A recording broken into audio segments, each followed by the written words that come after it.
In the last game from last season that counted, the Indians' starting second baseman was Jose Ramirez and their starting shortstop was Francisco Lindor.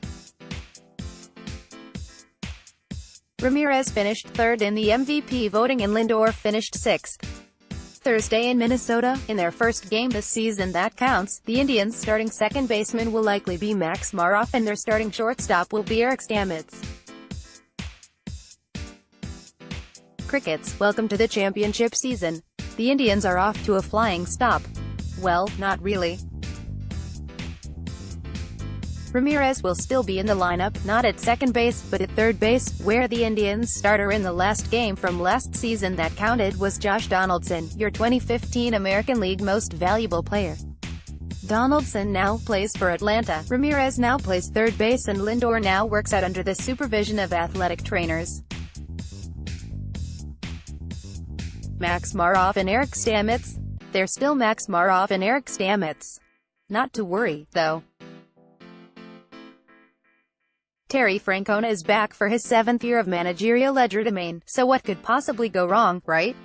His leadership has been down this roster rabbit hole before, and he has a message for all Indians fans nervous about the "I'm Moroff, he's Stamets" middle infield show.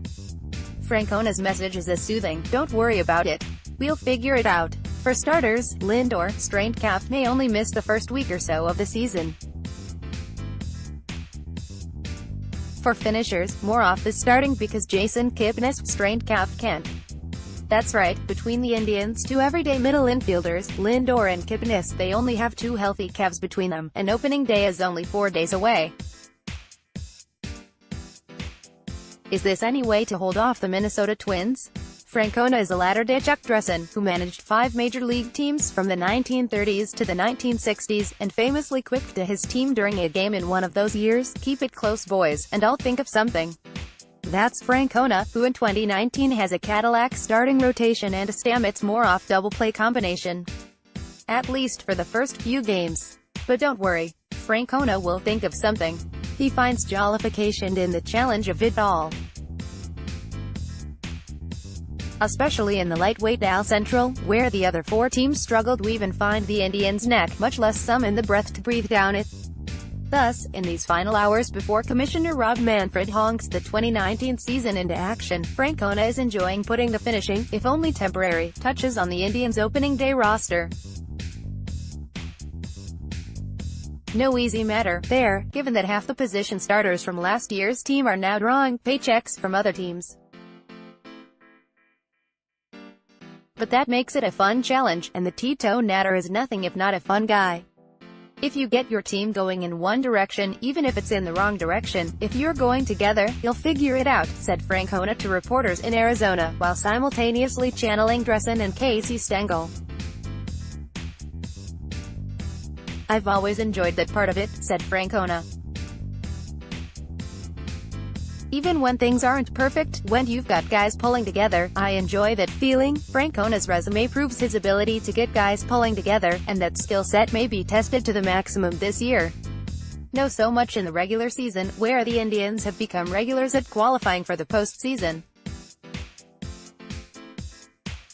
But in 2019, Francona's sleight of hand and roster will be under the microscope during the postseason, where the Indians, over the last 2 years, have only been fleeting participants. In fact, they've lost their last 5 postseason games. But let's not put the broken-down horse before the rickety cart. First, the Indians must get through the 162-game preliminaries, which for the 3-time defending champions of the All Central, has been about as difficult as chewing mashed potatoes. If that means Stamets begins as a placeholder for Lindor, and Moroff does likewise for Kipnis, so be it. Of the 4, however, it's Lindor who will carry the biggest burden in 2019. The clock is ticking on his countdown to free agency, and the one thing that Lindor hasn't done yet in his star-studded layover in Cleveland is what all transcendent, iconic, face of the franchise generational talents do, lead their team all the way to the winner's circle.